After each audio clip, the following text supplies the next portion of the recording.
MCC पारित गर्न अमेरिकालाई हतार भइसकेको छ। अब उसले त वरिष्ठ उपाध्यक्ष र अर्को एउटा उपाध्यक्ष समेत चाहिँ पारित गर्नकै निम्ति भनेर यहाँ पठाएको हो। त्यो बेला पनि उनी असफल भए। हामीले चाहिँ त्यसको झन् विरोधै गऱ्यौँ हैन। हामीले काला झन्डा देखाउँदाखेरि हाम्रो 54 जना साथीहरूलाई गिरफ्तार पनि गरेको थियो। त्यो तपाईलाई थाहै छ, मिडियाले पनि कभर गरेकै थियो। भनेपछि उनले त्यो बेला पास गर्न सकेनन् र चाहिँ त्यो आवेगमा आएर उनले उनका कर्मचारीहरूलाई चाहिँ यहाँका नेपालीहरूले अमेरिकाको शक्तिलाई चिनेका रहेनछन्। अमेरिकाको चाहिँ वर्ल्ड ब्याङ्कसँगको सम्बन्ध के हो थाहा छ यिनीहरूलाई। आइएमएफसँगको सम्बन्ध के हो, एसियाली विकास ब्याङ्कसँग अमेरिकाको सम्बन्ध के हो, त्यो थाहा छ यिनीहरूलाई। हामी देखाइदिन्छौँ भनेर पनि गएकी थिइन्। त्यसो हुनाले उनीहरू धम्क्याएर हुन्छ, लोभ्याएर हुन्छ, घुस खुवाएर हुन्छ, जे गरी हुन्छ एमसिसी उनीहरूलाई पारित गर्नु छ र नेपालमा बसेर चीनसँग लड्नु छ। ज्ञानेन्द्र भन्ने पनि भन्नुभएको छैन, राजा पनि भन्नुभएको छैन र अब उनीहरूलाई ल्याउने ओर्ने भन्ने कुरा त हुँदै भएन हो। त्यहाँ सिँगानुको कुरा गर्नुभएको छ। सबैभन्दा नजिकैको मित्र शक्ति भनेको चाहिँ विप्लवजीले नेतृत्व गर्नुभएको नेकपा नै हो। त्यसकारण मैले अब उहाँले चाहिँ पार्टी एकताको कुरा पनि उहाँहरू गर्नुहुन्छ, तर पार्टी एकताको लागि छलफल गरौँ भन्दाखेरि अब उहाँहरू अहिले छलफल गरिराख्नु भएको छैन। त्यसकारण मैले उहाँहरूकै मञ्चमा के भनेको भने तपाईँहरू आउनुहुन्छ भने सबै साथीहरूले सोधिराखेका छन् तपाईँहरूको एकता कहाँ पुग्यो भनेर सोध्छन्। तपाईँहरू आउनुहुन्न, ल आउनुहोस्। तपाईँले अब मभन्दा पछि तपाईँ बोल्दै हुनुहुन्छ क्यारे, तपाईँले नै बोल्नुहोस्, सबैलाई भनिदिनुहोस् तपाईँहरू के गर्न चाहनुहुन्छ भनेर उहाँलाई त्यो भनेको कारण चाहिँ थियो। जहाँसम्म प्रचण्डजीको कुरा छ त्यो प्रचण्ड भयो, बाबुरामजी भयो। अब बाबुरामजी अब मार्क्सवादै ठिक रहेनछ भनेर चाहिँ कहाँ मार्क्सवाद नमान्ने को छन् भनेर खोज्दै हिँडेर एकता गरेका चाहिँ फेरि माओवादीमा आउने भने। दर्शकवृन्द, विशेष संवादमा यहाँहरूलाई स्वागत छ। देशभक्त जनगणतान्त्रिक मोर्चा नेपालका केन्द्रीय अध्यक्ष एवं नेकपा क्रान्तिकारी माओवादीका प्रभावशाली नेता, वरिष्ठ नेता सीपी गजुरेल, कमरेड गौरव आज हामीसँग हुनुहुन्छ। सर, स्वागत छ। धन्यवाद। प्रधानमन्त्री शेरबहादुर देउवाले एमसिसी नेपालको हितमा छ, पास गर्नुपर्छ, अमेरिकाले संशोधन गर्न तयार छ अमेरिका भनिसकेको परिदृश्यमा अबको यहाँको रणनीति के हुन्छ? अब पहिलो कुरो त यो एमसिसीको जुन विषय हो यो भर्खरै यो सरकार बनेपछि उठेको विषय होइन। हजुर, यो हामी करिब 2 वर्षदेखि नै यसको विरोधमा चाहिँ सडक सङ्घर्ष हामी गरिराखेका छौँ र विभिन्न पक्षहरूले चाहिँ आफ्नो ढङ्गले एमसिसीको विरोध गर्दै आएका छन्। पछिल्लो चरणमा आएर चाहिँ तपाईँले भने जस्तै के हो त भने यो सरकार बनिसकेपछि र यो नबन्दैखेरि ओलीले नेतृत्व गरेको सरकार हुँदैखेरि पनि उनीहरू एमसिसीलाई पारित गर्नको निम्ति उनीहरू तयार थिए। ओली प्रधानमन्त्री थिए र उनी बारम्बार के भन्दै थिए भने अब चाहिँ यो प्रस्ताव चाहिँ टेबल हुनु पर्यो, अब यो अधिवेशनमै पारित गर्नुपर्छ एमसिसी भनेर पनि भन्दै थिए र चाहिँ सभामुखलाई चाहिँ त्यो जोड लगाउँदै थिए। हजुर। र अर्कोतिर शेरबहादुर देउवा चाहिँ कति बेला तपाईँहरू चाहिँ प्रस्ताव अगाडि सार्नुहुन्छ, हामी भोट दिन त तयारै छौँ, त्यो त सरकारले सार्नु पऱ्यो नि त्यो प्रस्ताव छिटोभन्दा छिटो, किन ढिलो गरेको भनेर भन्दै थिए। त्यतिखेरै एमसिसी पास गर्ने उनले ठुलो तयारी गरेका थिए।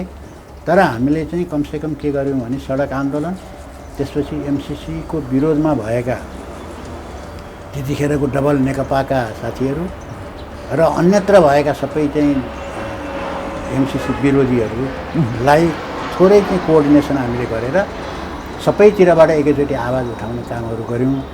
जसले गर्दा चाहिँ के हो भने त्यतिखेरको सत्ताधारी चाहिँ डबल नेकपाभित्र त्यहाँ बहस चल्यो। बहस चलिसकेपछि त्यहाँ केन्द्रीय समितिको बैठकमा त्यो विषय उठेपछि चाहिँ त्यसको लागि चाहिँ कार्यदल बन्यो ढलनाथीको संयोजकत्वमा र कार्यदलको बहुमतले के पारित गर्यो भने के प्रस्ताव अगाडि सार्यो भने यो एमसिसी चाहिँ जस्ताको तस्तै पास गर्न सकिँदैन, गर्नु हुँदैन भनिसकेपछि अब उनीहरूलाई एउटा समस्या उत्पन्न भयो र त्यतिखेर पनि पास हुन सकेन। र पछि यो सरकार बनिसकेपछि चाहिँ के भयो त भने फेरि ओली त पास गर्न तयारै छन्। उनी पहिलेदेखि हामी चाहिँ पास गर्नुपर्छ भनिरहेका छौँ, अहिले पनि तयारै छौँ भनिरहेका छन्। तर अहिलेको जुन 5 दलको गठबन्धन छ त्यो 5 दलको गठबन्धनभित्र चाहिँ 3 दलमा स्पष्ट रूपले चाहिँ अहिले यत्तिकै पारित गर्नु हुँदैन भन्ने छ र खास गरेर उपेन्द्र र बाबुरामहरूकोमा चाहिँ त्यहाँ विवाद छ। बाबुराम पास गर्नुपर्छ भन्नेमा छन् र उपेन्द्र यादव पास गर्नु हुँदैन भन्नेमा छन् र नेपाली कङ्ग्रेस चाहिँ अहिलेसम्म 16 डोलो चाहिँ पास गर्नुपर्छ भन्ने देखिएको छ। त्यसले गर्दाखेरि यो गठबन्धनभित्रै चाहिँ कुरा नमिलिराखेको हुनाले यो अहिले पास गर्ने एजेन्डाको रूपमा यो प्रस्तुत हुन सकेको छैन हो। जहाँसम्म शेरबहादुर देउवाले भन्ने कुरा हो त्यो उनले त सैकडौँ पटक भनिसके। अझै पनि दिनको एकपल्ट जस्तो कुरा एमसिसी चाहिन्छ पास गर्नुपर्छ भनिरहन्छन्। किनभने उनीहरूले नुनको सोझो पनि गर्नु, किनभने त्यो एउटा करिब 55 अरब भनिन्छ। अझ अहिलेको दरले गर्दाखेरि अझ बढी पनि 65 अरब भयो होला नेपाली, 55 करोड डलर। त्यसकारण चाहिँ अब त्यसमध्ये रकमबाट चाहिँ 14 अरब रुपियाँ नेपाली त खर्च भइसक्यो भन्ने चर्चा छ। त्यो कहाँ गयो त भन्दाखेरि त अब त्यसलाई पारित गर्नेमा खर्चमा गयो, कतिले चाहिँ अब त्यो लिएर खाइ पनि सक्यो होला। त्यस हुनाले तिनले त नुनको सोझो पनि गर्नुपर्छ। त्यस हुनाले त्यो नुनको सोझो उनीहरूले गरिराखेका छन्। तर अहिले पनि सत्ताधारी दलहरूको बिचमा यो विषयमा कुरा मिलेको छैन। नमिल्दासम्म यो प्रस्तावमा जान्छ भन्ने लाग्दैन। यो सन्दर्भमा कुरा गरिराख्दा यो गठबन्धन कतै एमसिसीकै कारण ढल्ने अथवा चाहिँ अर्को सरकार बन्नेतर्फ दिशा त्योतर्फ चाहिँ मुलुक जाने अवस्था कतिको देख्नु भएको छ? त्यो चर्चा पनि छ। किनभने अब यो एमसिसी पारित गर्न अमेरिकालाई हतार भइसकेको छ। अब उसले त वरिष्ठ उपाध्यक्ष र अर्को एउटा उपाध्यक्ष समेत चाहिँ पारित गर्नकै निम्ति भनेर यहाँ पठाएको हो। त्यो बेला पनि उनी असफल भए। हामीले चाहिँ त्यसको झन् विरोधै गऱ्यौँ होइन। हामीले काला झन्डा देखाउँदाखेरि हाम्रो 54 जना साथीहरूलाई गिरफ्तार पनि गरेको थियो। त्यो तपाईँलाई थाहै छ, मिडियाले पनि कभर गरेकै थियो।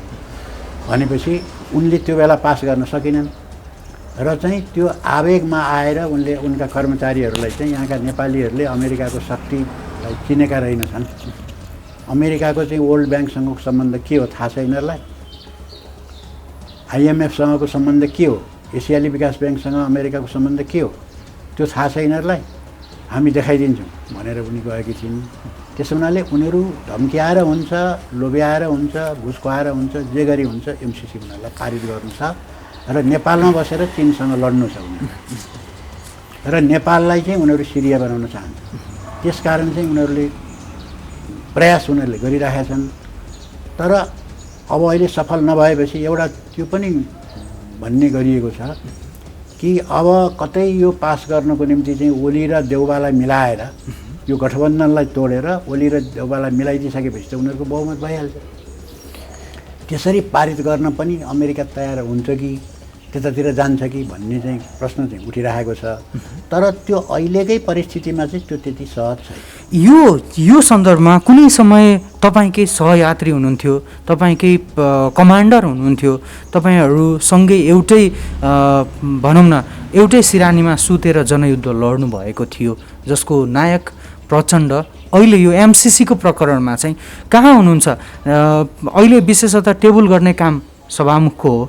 सभामुख अग्निप्रसाद सापकोटा र नेकपा माओवादी केन्द्रका अध्यक्ष पुष्पकमल दाहाल प्रचण्ड एमसिसीको विषयमा नायक हुन् अथवा खलनायक हुन्? तपाईँको विश्लेषण के छ? अब यो विषयमा चाहिँ पहिला ओलीको नेतृत्वको सरकार हुँदैखेरि पनि हामीले विरोध गरिराखेकै थियौँ, जुलुस प्रदर्शन पनि गरेका थियौँ र एउटा डेलिगेसन लिएर हामी चाहिँ सभामुख कहाँ पनि गएका थियौँ र त्यतिखेर चाहिँ मैले उहाँलाई भनेको थिएँ तपाईँ यो कलङ्कको टीका चाहिँ नलगाउनु होला। किनभने कुनै समयमा हामी जनयुद्धमा सँगै पनि थियौँ। ठिकै छ, तपाईँ अहिले अर्को पार्टीमा हुनुहुन्छ, सभामुख हुनुभएको छ, तर यो राष्ट्रघातको कलङ्कको टीका चाहिँ नलाउनु होला र तपाईँको हातबाट यो चाहिँ टेबल नहोस् भन्ने हामी चाहन्छौँ भनेर पनि भनेको थिएँ। र उहाँले चाहिँ म सकेसम्म कोसिस गर्छु पनि भन्नुभएको थियो। त्यो बेला टेबल भएन। त्यतिखेर प्रचण्डजी खुलेर केही पनि बोल्नुभएको थिएन। तर अहिले चाहिँ उहाँलाई चाहिँ एउटा बाध्यता के छ भने त्यहाँ भएका एउटा नेतृत्वको एउटा पङ्क्ति नै एमसिसी चाहिँ अहिले यत्तिकैमा पारित गर्नु हुँदैन भन्ने भएको हुनाले त्यसको ठुलो दबाब चाहिँ प्रचण्डमाथि छ।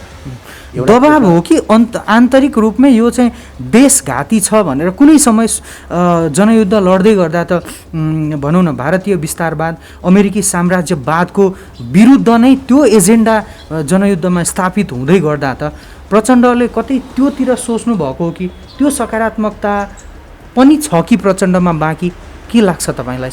अब अहिले उहाँको अब मनमा के छ भन्नेतिर हामी नजाउँ होइन।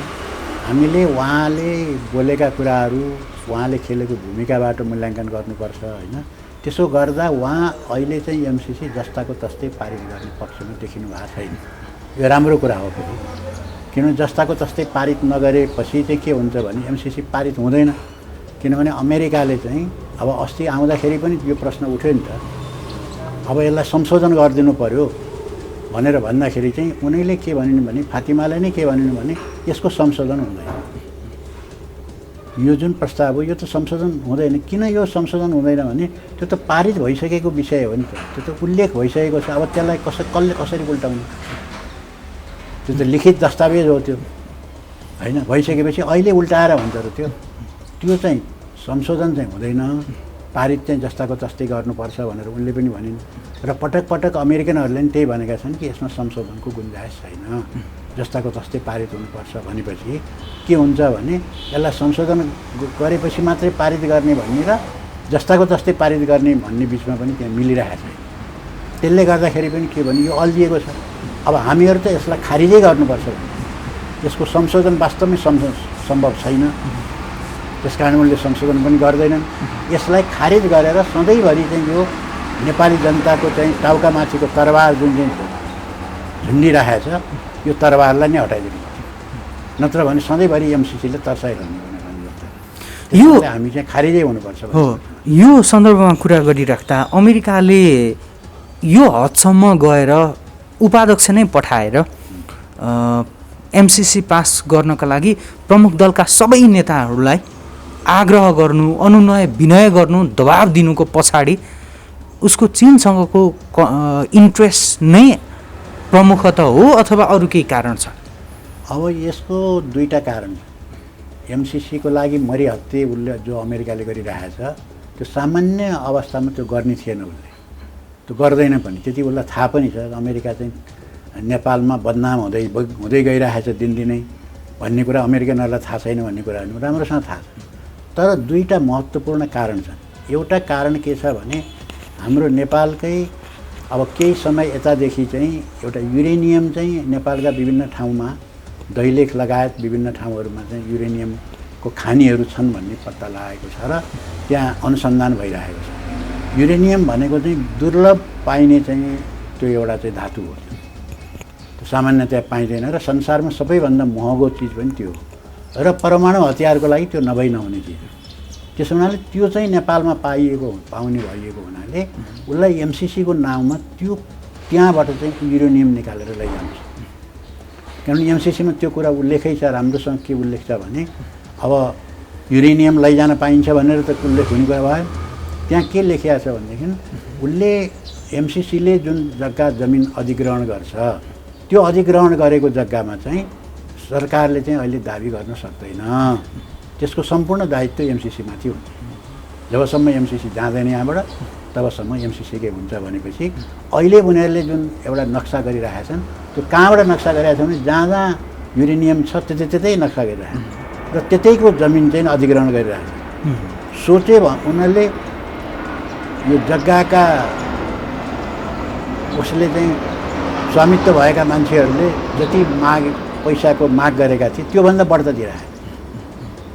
किन दिइरहेको छैन भनेदेखि त्यो नक्सामा पार्न सकियो भने त्यसको चाहिँ सम्पूर्ण चाहिँ दायित्व चाहिँ के हुन्छ एमसिसीको हुन्छ र त्यहाँ जति खानी खने पनि भयो, जति झिकेर जहाँ लगे पनि भयो। नाम दिएको छ जलविद्युतको विकास एमसिसीको अफिस, एउटा त्यो कारण छ। यसको साथसाथै जलस्रोतको चाहिँ छँदैछ होइन। अब जस्तो उनीहरूले चाहिँ एमसिसीकै खर्चबाट किन गोरखपुरको ट्रान्समिसन लाइन लैजाँदैछन् त भने त्यो इन्डियालाई खुसी पार्छ होइन। किन बङ्गलादेशले यताबाट लाने भनेको छ, फेरि त्यसलाई खारिज गरिदिनुको निम्ति त्यसको स्वामित्व तिमीलाई हुन्छ भनेर भनिदिएको छ इन्डियालाई। अब त्यो हाम्रो यहाँको बिजुली लगेर गोरखपुरको ग्रिडमा जोड्ने र त्यो चाहिँ त्यसको स्वामित्व इन्डियालाई दिने, एउटा यो पक्ष भयो। अर्को त्योभन्दा पनि महत्त्वपूर्ण पक्ष के छ उसको लागि भने अहिलेको विश्वमा चाहिँ अमेरिकासँग प्रतिस्पर्धा गर्ने शक्ति भनेको चाहिँ चीन हो र चीनलाई चाहिँ उनीहरूले कम्युनिस्ट शक्ति भन्छन् र अमेरिकाले कम्युनिस्ट भनेको सुन्न पनि चाहँदैन। त्यो शक्ति उसको प्रतिस्पर्धामा आइसकेपछि त्यसलाई जसरी पनि कन्ट्रोल गर्नुपर्छ, नियन्त्रण गर्नुपर्छ, त्यसलाई अगाडि बढ्नु हुन दिनु हुँदैन भन्ने अमेरिकनहरूको त्यो मान्यता हो। अमेरिकी साम्राज्यवादले त्यो नीति चाहिँ धेरै पहिलेदेखि नै लिइरहेको छ र अहिले पनि त्यो नीतिमा चलिरहेको छ। त्यसकारण चाहिँ अब चीनसँग कसरी लड्ने त भन्दा उसले विभिन्न ठाउँबाट चीनमा चाहिँ हो गर्ने योजना बनाएको छ। एउटा दक्षिण चीन सागर बनाएको छ, त्यहाँबाट जापान र चाहिँ त्यहाँ अरूले चाहिँ त्यहाँबाट आवाज उठाइरहेका छन्, ल हाम्रो अतिक्रमण गर्दैछ यहाँ आएर चीनले भनेर एउटा मोर्चा त्यतातिर खोलेको छ। जापान, दक्षिण कोरिया यतातिरबाट गरेको छ। अर्को चाहिँ के भने सबैभन्दा उपयुक्त ठाउँ उसको लागि लड्ने चाहिँ के हो त भने यो नेपालै हो। किन उपयुक्त हो भने उसले चाहिँ चीनमा अशान्ति पैदा गराउनको निम्ति चाहिँ जो तिब्बतलाई प्रयोग गर्न खोजिरहेको छ, त्यो हाम्रो चाहिँ करिब 1400 किलोमिटर चाहिँ लामो बोर्डर चाहिँ तिब्बतसँग छ। अनि नेपालमा त्यो सबै उसको चाहिँ हालिमुहाली भइसकेपछि त के हुने हो भने जहाँबाट पनि तिब्बतमाथि आक्रमण गर्न सकिने हो, तिब्बतमाथि गडबड गर्न सकिने हो, यहाँबाट मान्छे पठाउने अनि गर्न सक्ने भयो नि त उसले। त्यसकारण त्यो गडबड गरेर चीनमाथि हमला गर्नको निम्ति चाहिँ नेपाललाई उसले आधार बनाउन खोजेको छ। त्यो उसको लागि सबैभन्दा ठुलो पक्ष हो। अब नेपालले उसले किन रोजेको छ त भन्दा एउटा चिज तिब्बतसँगको सिमाना भयो, अर्को फेरि एमसिसी पारित गर्नुपर्छ भन्ने उसका दलालहरू त यहाँ पहिलेदेखि नै छन् नि, सक्रिय छन्, ती पनि यहाँ छ, उपलब्ध छ। तेस्रो कुरा के हो त भने अमेरिकाको त धेरै लामो सम्बन्ध छ, यहाँ 55-60 वर्ष भइसक्यो यहाँ अमेरिका र नेपालको सम्बन्ध भयो, पुरानो सम्बन्ध पनि छ, त्यो पनि आधार भयो। अर्को कुरा दलाई लामा चाहिँ अहिले पनि तिब्बतको चाहिँ हाम्रो हुनुपर्छ भनेर चाहिँ दलाई लामा भारतमै चाहिँ निर्वासित सरकार चलाएर बसिरहेको छ धर्मशालामा। र इन्डियाबाट यहाँ आउनको लागि चाहिँ कुनै पासपोर्ट चाहिँदैन, भिसा पनि चाहिँदैन, केही पनि चाहिँदैन। त्यहाँबाट चाहिँ तिब्बतीयनहरू जति पनि आउँछन्। अर्को कुरा के हो भने यहाँ चाहिँ तिब्बती शरणार्थी पहिलेदेखि नै छन्, फेरि विभिन्न ठाउँमा छन्, यहाँ थुप्रै गुम्बाहरू बनेका छन्। त्यो सबैलाई हेर्दाखेरि चाहिँ चीनको लागि चाहिँ चीनमाथि आक्रमण गर्नको निम्ति नेपाल सबैभन्दा राम्रो ठाउँ मानिन्छ, त्यो हो पनि। त्यसैले गर्दाखेरि उसले यहाँ नेपालबाट नै त्यो लडाइँ लड्ने योजना बनाएको छ। अब हाम्रो चासो चाहिँ चीनसँग उसले चाहिँ अब चीनको लागि चाहिँ उसले चीनलाई घेरामा हाल्नको निम्ति नेपाललाई प्रयोग गर्न आँट्यो भन्ने जुन तर्क छ त्यो त्यति मात्रै होइन, त्यो त चीनसँग उसले कसरी लड्छ के गर्छ त्यो त उनीहरूको कुरा हो। चीन त आफै तयारी गर्दैछ नि त उसँग लड्नको निम्ति, होइन? त्यसकारण चाहिँ त्यो त चीनको कुरा हो। हामीले धेरै टाउको किन दुखाउनु पर्यो? हाम्रो टाउको दुखाइ के हो त भने नेपालमा मोर्चा कसेर चीनसँग लडेपछि अनि यहाँबाट त्यहाँ मिसाइलहरू बर्सिने ठाउँ चाहिँ कहाँ हुने हो भने नेपाल हुने। त्यो अवस्था आउनको लागि जस्तो हामीले देख्न सक्छौँ इराक, सिरिया, अफगानिस्तान, जहाँ चाहिँ अमेरिकाले अनुमति नलिकन नै हात हतियार र सेना छिरायो। यो निकट अतीतको यथार्थ हो।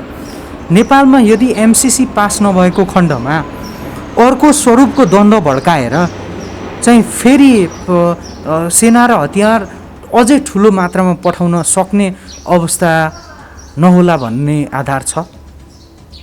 त्यो चाहिँ अप्ठ्यारो छ यसलाई। जस्तो उसले चाहिँ इराकमा चाहिँ सेना पठायो, के बाहनामा पठायो भने सद्दाम हुसेनले चाहिँ परमाणु हतियार विकास गरेको छ, यो वेपन्स अफ मास डिस्ट्रक्सनलाई खतम पार्नको निम्ति चाहिँ अब हामी जाँदैछौँ भन्यो। त उसकै संयुक्त राष्ट्रसङ्घको एजेन्सीहरूले जाँच गर्दाखेरि छैन त्यो हतियार भएको, हामीलाई आशंकै छैन भन्यो। गर्दा गर्दै पनि उसले सेना लगेर राख्यो र पछि गएर चाहिँ नि खोइ हतियार चाहिँ रहेनछ सरी भनेर सद्दाम हुसेनलाई पनि मार्यो, हजारौँ मान्छेलाई चाहिँ हत्या गर्यो, ध्वस्त पारिदियो इराक र त्यहाँबाट सरी भनेर फर्क्यो। त्यति सजिलो नेपालमा छैन, किनभने चीनसँग जोडिएको छ नेपाल। भोलि गएर अमेरिकाले बिना सन्धि सम्झौता कुनै सरकारसँग कुनै पनि सम्झौतै नगरिकन एकैचोटि सेना ल्याउनलाई सजिलो छैन। त्यसरी जबरजस्ती सेना ल्याएको त इन्डियाको लागि पनि घातक हुन्छ। इन्डिया पनि त्यसमा खुसी हुँदैन, चीन त झन् त्यसको विरोधमा जाने भइहाल्यो। त्यसकारण उसलाई कुनै न कुनै सम्झौता गरेरै आउनु छ। त्यो चाहिँ उसलाई सजिलो कहाँबाट हुन्छ भन्दा एमसिसीबाट। त्यो पुल चाहिँ एमसिसी हो। यो त कतिपय कुराहरू जस्तो काङ्ग्रेसको एमालेकै पनि कतिपय माओवादीकै पनि नेतृत्व तहमा बसेकै मान्छेहरूले पनि यति कुरा बुझ्न उनीहरूको कन्सियस माइन्डले नदिएको हो कि अथवा चाहिँ उनीहरूले डलर लिइसकेर चाहिँ उनीहरू एमसिसीको पक्षमा बोलिरहेका छन् कि भित्री सूचना केही पाउनु भएको छ के छ? त्यस्तो सूचना त होइन, तर चाहिँ एउटा राजनीतिक विश्लेषणबाट पनि त्यो कुरो थाहा पाइन्छ, गर्न सकिन्छ। त्यो किनभने एउटा कुरो त उनीहरू स्वतः अमेरिकाका दलालहरू, किनभने संसदीय चुनाव निर्वाचन जित्नलाई सरकार बनाउन विदेशी शक्तिहरूको दलाल नभइकन, देशभित्रका दलाल र नोकरसाही पुँजीपतिको दास नभइकन कसैले पनि चुनाव जित्दैन अहिलेको परिप्रेक्ष्यमा। परिस्थितिमा र संसदीय व्यवस्थाका राजनीतिज्ञहरूले सरकार बनाउन, संसद बन्न, सबै कुरा गर्न त्यो चाहिन्छ। यो त हिजो अस्ति मेटमणि चौधरीले पनि भनिसक्नुभयो प्रेम आलेहरू मन्त्री भइसकेपछि। त्यसकारण चाहिँ त्यो भएको हुनाले अब यहाँका जुन शक्तिहरू अहिले एमसिसी ठिक छ ल्याउनुपर्छ भन्नेहरू अमेरिकी दलालहरू, त्यो जाने मानेकै हुनु। यिनीहरूलाई देशको अलिकति पनि माया छैन। उनीहरूलाई जसरी पनि सत्तामा जाने दलाल भनेकै त्यस्तै हुन्छ, उनीहरूलाई देशको माया हुँदैन। विदेशी दलालहरूलाई देशको माया नै हुँदैन, किन उनीहरूलाई त त्यहाँको अकुत सम्पत्ति लुट्नुपर्ने हुन्छ, त्यहाँको राजनीतिमाथि प्रभुत्व जमाउनु पर्ने हुन्छ। अब अहिले उनीहरूले एमसिसी पारित गरिदिए भने के हुन्छ भने उनीहरूलाई चुनाव जित्ने करिब ग्यारेन्टी हुन्छ, पैसा पनि कमी हुँदैन, अमेरिकाले समर्थन गरिदिन्छ। अर्को कुरो, अमेरिकाको यहाँ चाहिँ एमसिसी आएर पकड बलियो भयो भने वास्तविक रूपमा यहाँका कसलाई सरकारमा राख्ने कसलाई नगर्ने भन्ने त पुरै अमेरिकाले गरिदिन्छ नि, ढुक्क हुन्छ। आइने हो कि होइन भन्ने चाहिँ चिन्तै हुँदैन, ढुक्कसँग अमेरिकाले राखिदिन्छ उनीहरूलाई। तँ प्रधानमन्त्री बन, तँ यो मन्त्री बन, यो गर, सबै कुरो उसले व्यवस्था गरिदिन्छ उनीहरूलाई, कति आएर सजिलो। त्यो कारणले गर्दाखेरि उनीहरू त अमेरिकालाई बोलाउन चाहन्छन् नि। अब चिनले चाहिँ यहाँ अलिकति भूमिका खेलेको भनेर चाहिँ उनीहरूलाई चिन्ता बढेको छ, त्यो पनि हुने भएन। अब ढिम्की नै दिँदैन चिनलाई त अब अमेरिका आयो भने। त्यसैले गर्दा विभिन्न पक्षबाट हेर्दाखेरि यो विदेशी दलालहरूलाई, साम्राज्यवादीका दलालहरूलाई चाहिँ उनीहरू आइदिएको फाइदा भएको हुनाले उनीहरू अब पहिलो अनि त्यहाँबाट उनीहरूले त त्यसको त पेस्की त रकम त लिइ पनि सकेको भन्ने आइरहन्छ चर्चा भनिसकेपछि, न त त्यत्रो रकम कहाँ गयो त, केही गरेको छैन, त्यत्रो रकम कहाँ र खर्च भयो। त्यस कारण उनीहरूले पनि त्यो लिइ पनि सकेका छन्, पेस्की रकम लिएका छन्। अब पुरा उनीहरूले लिन बाँकी नै छ, त्यो पनि अब लिनको निम्ति उनीहरू एमसिसीलाई यहाँ बोलाउन निम्ति आइरहेका छन्। दर्शकवृन्द, हामी यति बेला देशभक्त जनगणतान्त्रिक मोर्चा नेपालका केन्द्रीय अध्यक्ष सीपी गजुरेलसँग कुराकानी गर्दैछौँ। अब अलिकति पार्टीको सन्दर्भमा पनि कुरा गरौँ। अहिले तपाईँको पार्टीको महासचिव मोहन वैद्य किरण उपचाररत हुनुहुन्छ। यो सन्दर्भमा दोस्रो भनौँ अथवा प्रभावशाली वरिष्ठ नेताको हिसाबले पार्टी सञ्चालनको समग्र जिम्मेवारी तपाईँमाथि छ। यस सँगसँगै केही समय अगाडि खुला मञ्चमा भएको कार्यक्रममा तपाईँले विप्लवजी आउनुहोस् कमरेड पार्टी एकता गरौँ भनेर एउटा सङ्केत पनि गर्नुभएको थियो। त्यसको सङ्केत के हो? अब अहिले हाम्रो महासचिव कमरेड जो बिरामी हुनुभएको छ, यो चाहिँ के हो भने उहाँको दमको बिरामी हो। प्रायः उहाँलाई त्यो जाडोको बेलामा अलि त्यसले चाहिँ अलि बढी नै प्रभाव पार्छ र अक्सिजन दिएर बस्नुपर्ने अवस्था चाहिँ प्रायः सधैँभरि जस्तो सिर्जना हुन्छ र तर यसपालि अलिक चाँडै नै भयो, यो दसैँको बेलामा भयो, त्यही मात्रै हो। अब अहिले उहाँको अवस्था चाहिँ राम्रो हुँदै गएको छ, सुधार भएको छ, होइन, त्यहाँ उपचार भइरहेको छ र केही दिनमै अब उहाँ डिस्चार्ज हुनुहुन्छ भनेर डक्टरहरूले त्यही अनुमान पनि गरिरहेका छन् र उहाँ चाँडै निको हुनुहुन्छ र आफ्नो काम पनि उहाँले सम्हाल्नुहुन्छ केही दिनको आरामपछि। अब विप्लवजीसँगको कुरा चाहिँ के हो त भने हामीले हाम्रो पार्टीको चाहिँ निर्णय सोचाइ के हो त भने अहिले कुनै पनि एउटा सङ्गठनले, एउटा पार्टीले, एउटा मात्रै चाहिँ राजनीतिक सङ्गठनले चाहिँ नेपालमा परिवर्तन गर्न सम्भव छैन। त्यसको निम्ति क्रान्तिकारीहरू पनि एकजुट हुनुपर्छ। त्यसको निम्ति पार्टी एकता, संयुक्त मोर्चा, कार्यगत एकता आवश्यक छ। नेपालको अहिलेको परिस्थितिको लागि त्यो अनिवार्य छ। कुनै पनि बेला जस्तो अब नेपालमा हामीले जनयुद्ध हाँकिरहँदा त्यहाँ अर्को पार्टी एकता भएर अर्को पार्टी नै वार्ता गरेर एकता गरेर त आएको थिएनन्, तर तलबाट अन्तबाट त्यहाँ सबै क्रान्तिकारीहरू जोडिँदै गएका थिए। अहिले चाहिँ के छ त भने त्यस्तो खालको आन्दोलन छैन, नभएपछि स्वतस्फूर्त रूपमा जोडिन कोही पनि आउँदैन। त्यसकारण हामीले वार्ता गरेर छलफल गरेर पार्टी एकता गर्ने, संयुक्त मोर्चा गर्ने काम गर्नुपर्छ, सचेत ढङ्गले गर्नुपर्छ। त्यो चाहिँ प्रयास हामीले गरिरहेका छौँ। हाम्रो पार्टीको विश्लेषणमा चाहिँ के भने हाम्रो चाहिँ नीति अनुसार चाहिँ सबैभन्दा नजिकैको मित्र शक्ति भनेको चाहिँ विप्लवजीले नेतृत्व गर्नुभएको नेकपा नै हो। त्यसकारण मैले अब उहाँले चाहिँ पार्टी एकताको कुरा पनि उहाँहरू गर्नुहुन्छ, तर पार्टी एकताको लागि छलफल गरौँ भन्दाखेरि अब उहाँहरू अहिले छलफल गरिराख्नु भएको छैन। त्यसकारण मैले उहाँहरूकै मञ्चमा के भनेको भने तपाईँहरू आउनुहुन्छ भने सबै साथीहरूले सोधिराखेका छन् तपाईँहरूको एकता कहाँ पुग्यो भनेर सोध्छन्। तपाईँहरू आउनुहुन्न, ल आउनुहोस्, तपाईँले अब मभन्दा पछि तपाईँ बोल्दै हुनुहुन्छ क्यारे, तपाईँले नै बोल्नुहोस्, सबैलाई भनिदिनुहोस् तपाईँहरू के गर्न चाहनुहुन्छ भनेर उहाँलाई त्यो भनेको कारण चाहिँ त्यो। किनभने अब हामी एकता गर्ने पक्षमा छौँ भन्नुहुन्छ, तर व्यवहारमा आउनुहुन्न। त्यहाँ सार्वजनिक रूपमा चाहिँ ल अब तपाईँ एकता गर्ने भए एकता गर्ने भन्नुहोस्, एउटा जनताको अगाडि कमिटमेन्ट गर्नुहोस् न अब तपाईँहरू भन्न खोजेको मैले। अब तर उहाँले चाहिँ त्यो खासै त्यस्तो सोझो भाषामा त्यहाँ केही पनि भन्नु भएन, न अहिले एकतामा गइहाल्छु पनि भन्नु भएन, केही पनि भन्नु भएन। अलिकति यस्तो प्रसङ्ग पनि उठ्यो भन्नु मात्रै भन्नुभयो। त्यस कारण चाहिँ मैले त्यहाँ उठाउनुको तात्पर्य चाहिँ के थियो त भने उहाँहरू के चाहनुहुन्छ, हामी त एकता गर्न चाहन्छौँ, छलफल गरौँ पार्टी एकताको लागि। किनभने राष्ट्र जनता नै हाम्रो लागि सर्वोपरि हो र हाम्रो क्रान्ति अपूर्ण भएको कारणले गर्दाखेरि नै क्रान्तिले धोका खाएको हुनाले सबै विकृतिहरू सारा कुराहरू भइरहेछ। त्यसकारण चाहिँ यसबाट देशलाई अगाडि बढाउनको निम्ति चाहिँ अब हामी पार्टी एकता गरेर जाउँ भन्ने आशयले नै मैले त्यो कुराहरू राखेँ।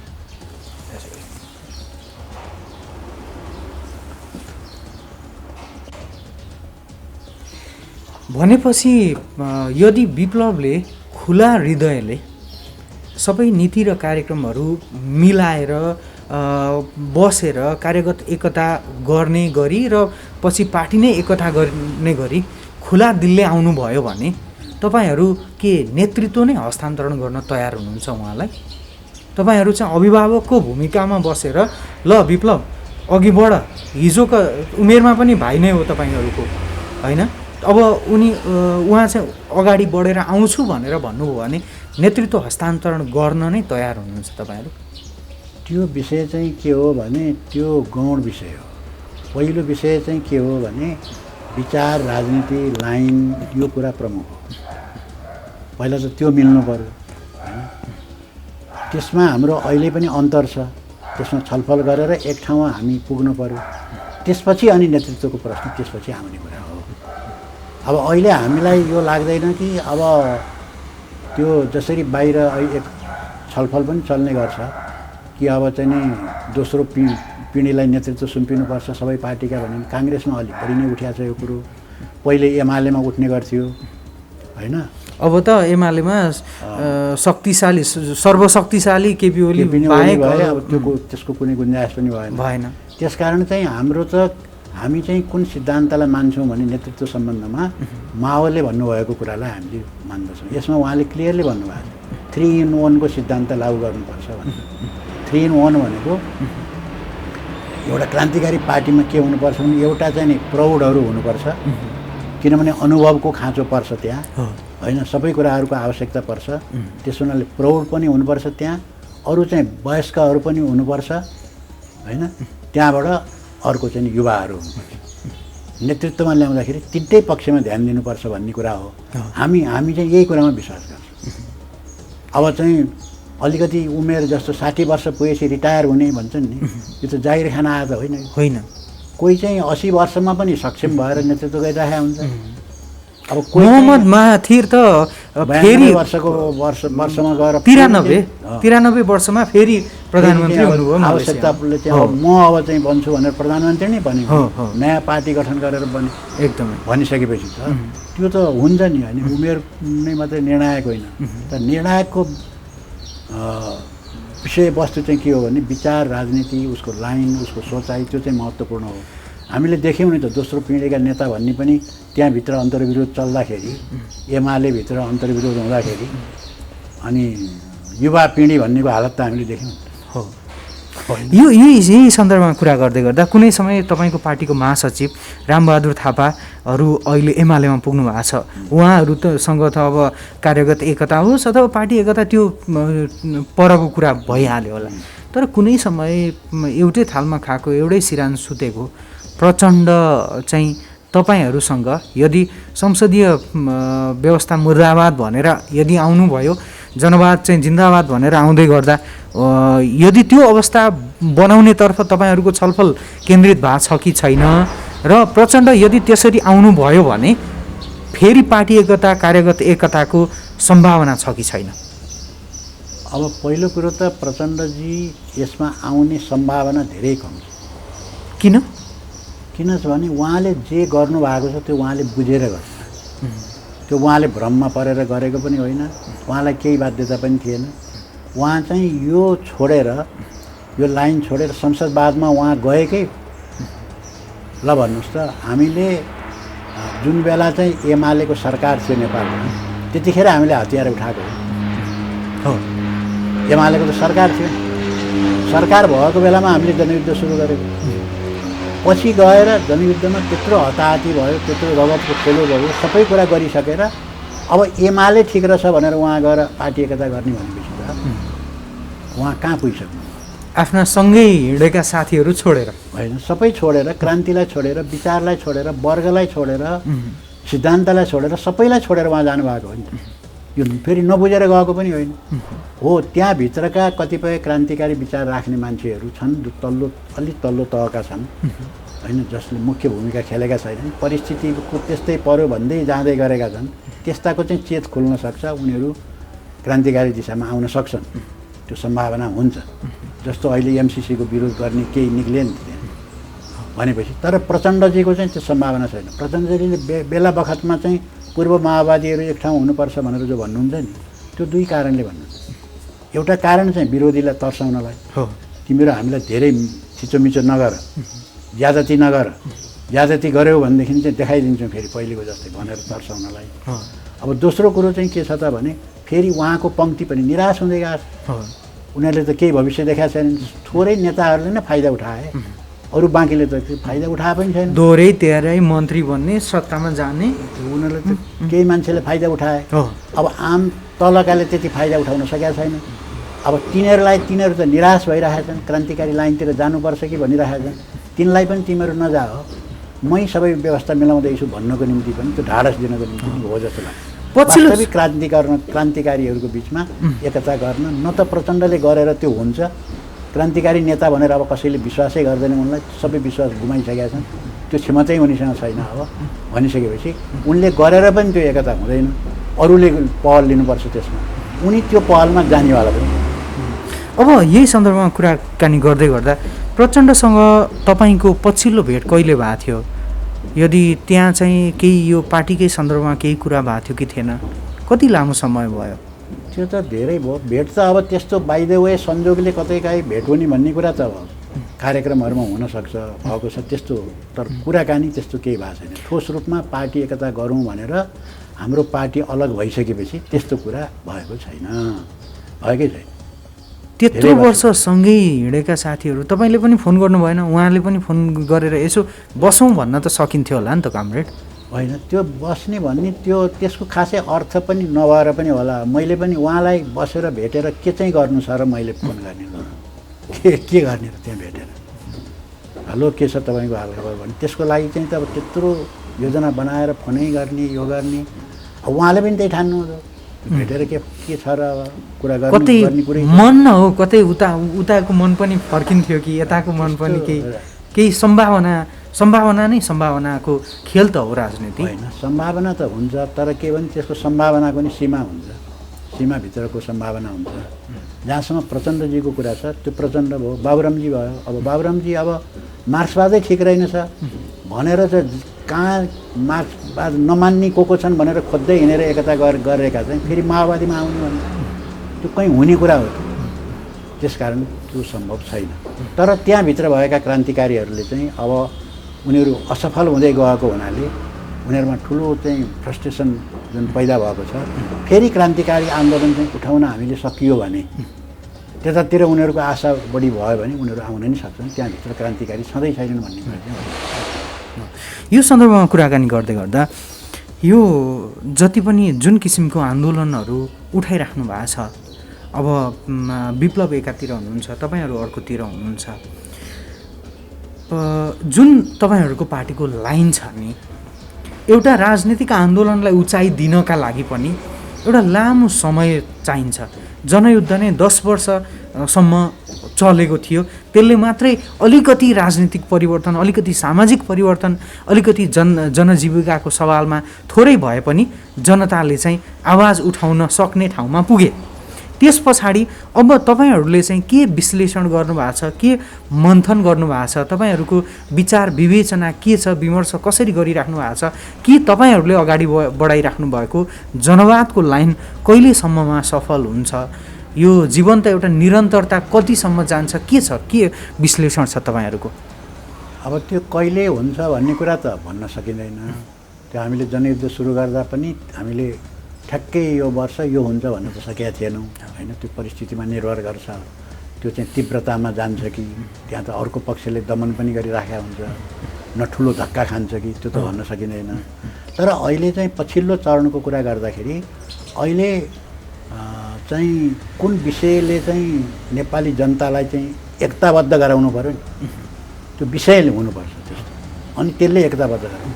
त्यो विषय चाहिँ के भएको छ भने एमसिसी अनि भारतले चाहिँ जुन हाम्रो मिचिराखेको जमिन छ, लिम्पियाधुरा, कालापानी र लिपु लेकको जुन हामीले नक्सामा त त्यो बन्यो, त्यो त राम्रो कुरा हो, तर त्यो जमिन त पाउनु पऱ्यो नि। भारतीय सेना अहिले पनि कालापानीबाट हटेको परेड खेलिरहेको छ भनेपछि यो विषय चाहिँ के हुन्छ भने यो र योसँग जोडिएका, जस्तो अब त्यो जयसिंह धामी प्रकरण भयो, यस्ता राष्ट्रिय स्वाधीनताका विषयहरू, देशभक्तिका विषयहरू अब प्रधान बन्छन्। र एमसिसीको विषयले त हामीसँग धेरै दूरी भएका शक्तिहरू पनि एकताबद्ध भयो नि त, हुँदै गयो नि त। कार्यगत एकता त धेरै, एउटा 27वटा राजनीतिक पार्टीहरूको कार्यगत एकता भयो।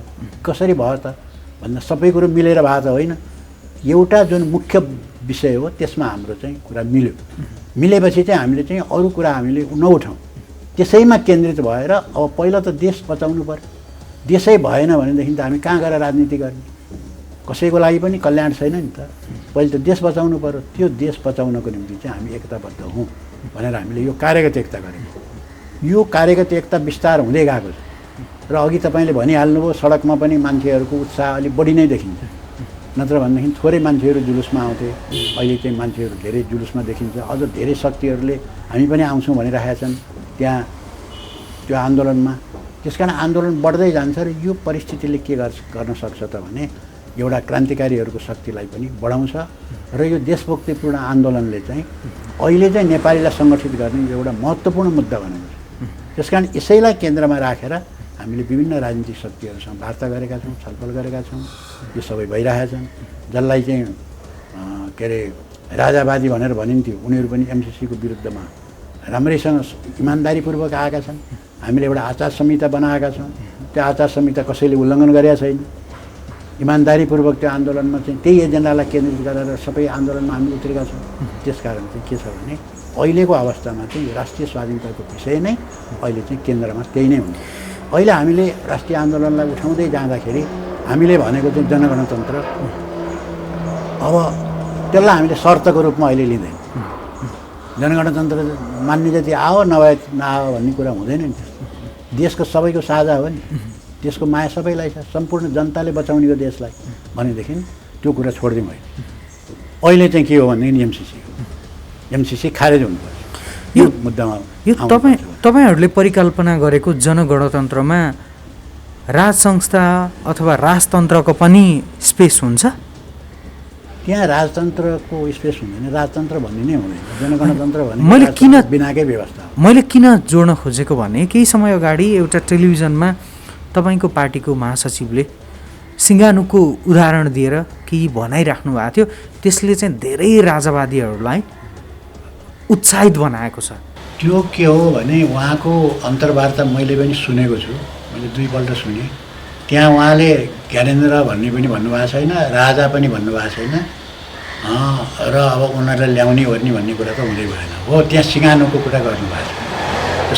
सिंगानुको प्रसङ्ग चाहिँ कस्तो हो भने त्यो बेला चाहिँ अमेरिकाले सिंगानुक चाहिँ त्यतिखेर राजकुमार हुँदाखेरि राजा हुँदा उनी चीन भ्रमणमा गएको थिए।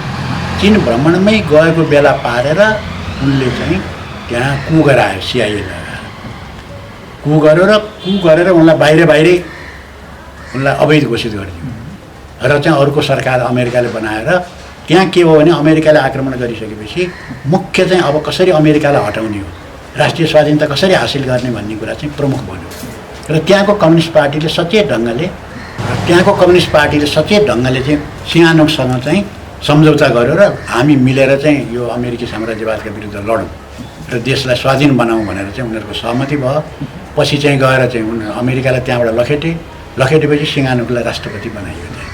त्यो चाहिँ एउटा विश्वमा घटेको सकारात्मक घटना हो नि होइन। सिंगानुक पनि त राजै थिए होइन, तर उनले चाहिँ देशको निम्ति त ठुलो त्याग गरिदिए, उनको सत्तै खोसियो, सारा कुरा चाहिँ गरेर देखाइसकेपछि त त्यहाँ त पहिले नै तिमीलाई चाहिँ यो बनाउँछु भनेर सुरु भएको थिएन, त्यहाँ त देश बचाउँ भनेर सुरु भएको थियो।